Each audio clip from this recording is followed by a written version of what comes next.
बाजिनैथि बोसोरारि जथुमा सनितपुर जिल्ला दुलाराय बर' फरायसा आफादनि लोगोफोर नै गेटआ एकदम बरिया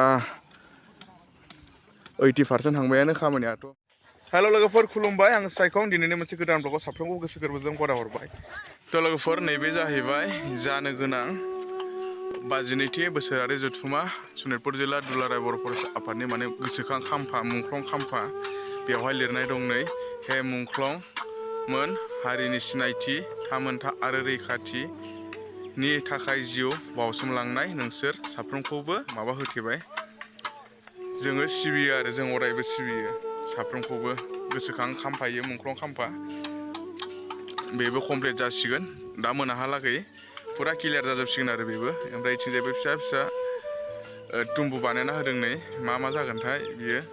इथिंजायबो खामानि एकदम सोलिगासिनो दं। आज कमप्लीट हो जाबो ना सब खन्दिया लगे हो जाबो सब काली कमप्लीट हो जाबो गाबोन कमप्लीट जाजोबगोन नो बियो। बेनो आरो गोसोखां खाम्फा मुंख्लं खाम्फाया 52थि बोसोरारि जथुमा सनितपुर जिल्ला दुलाराय बर' फरायसा आफादनि लोगोफोर नै गेटआ एकदम बरिया 80% थांबायानो खामानियाथ'। फैदो बाहागो लाफैदो। गामिया जाहैबाय 1 नं सिजुगुरि बेनिफ्राय खामफ्राम सेन्टार खाथियावनो खामफ्राम सेन्टार बेवहाय खामफ्राम सेन्टार होननाय मोनसे नाम दं बिनि खाथियावनो आरोना। बेयावनो नोंथांमोना फैबानो मोनगोन आरो खामफ्राम सेन्टाराव फैबानो नोंथांमोना नुखागोन आरो। ओमफ्राय एसे नैथिंजाय थांनानै देखायनो र' मेन स्टेजाव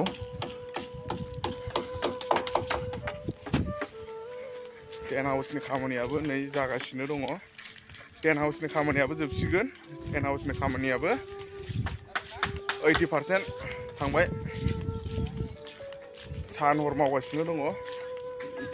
गाबोन समफोरहालागै कमप्लिट जासिगोन आरो। दिनैथ' 7 अक्ट' गाबोननो 8, 9 गाबोनहालागै कमप्लिट जाजोबसिगोन।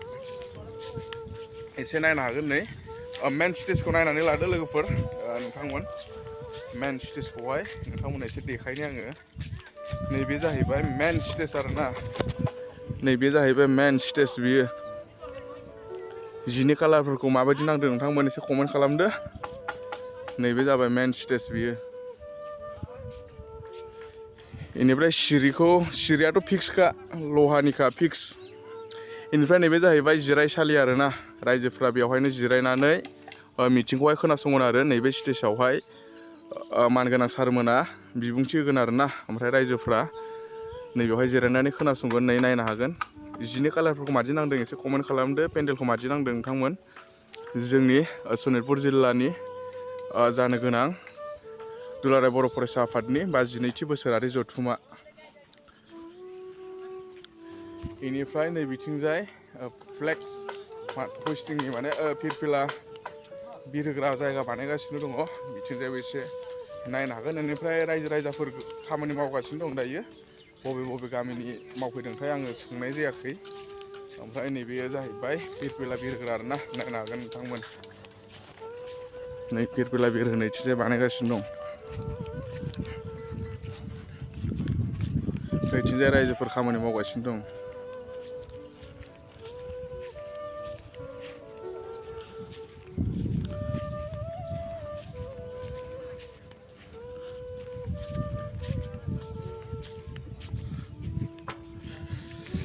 नैबे जाहैबाय फिरफिला बिरहोग्रा जायगाया नैबे आरोना। फिरफिलाया नैबेवहाय थाजोबगोन लाइन थाजोबगोन। बेवहाय नै बेवहाय हाखर जावखाजोबनाय दं नै बेवहाय थागोन आरो फिरफिलाया लाइन बेखौहाय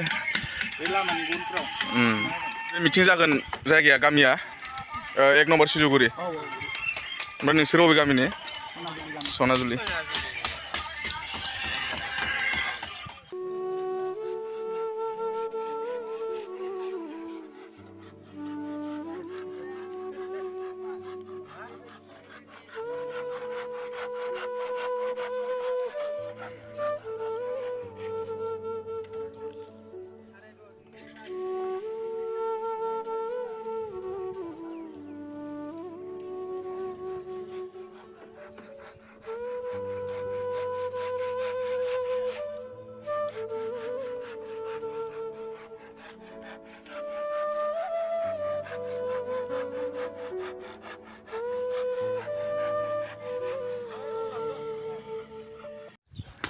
एसे गाखोनानै देखायनो र' स्टेजआव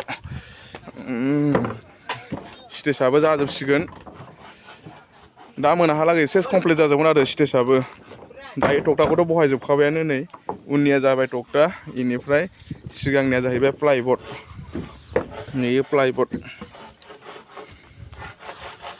नैबे जाहैबाय रायजो राजा जिरायग्रा सायनासालि ओमफ्राय आङो दायो माने मेन स्टेजआवहाय गाखोनानै देखायबाय आरो नोंथांमोननो एसे ओमफ्राय बे माने दाहाय कमप्लिट जाजोबगोन बे टक्टा खानायफ्रा सेस कमप्लिट जाजोबगोन दा मोनाहालागै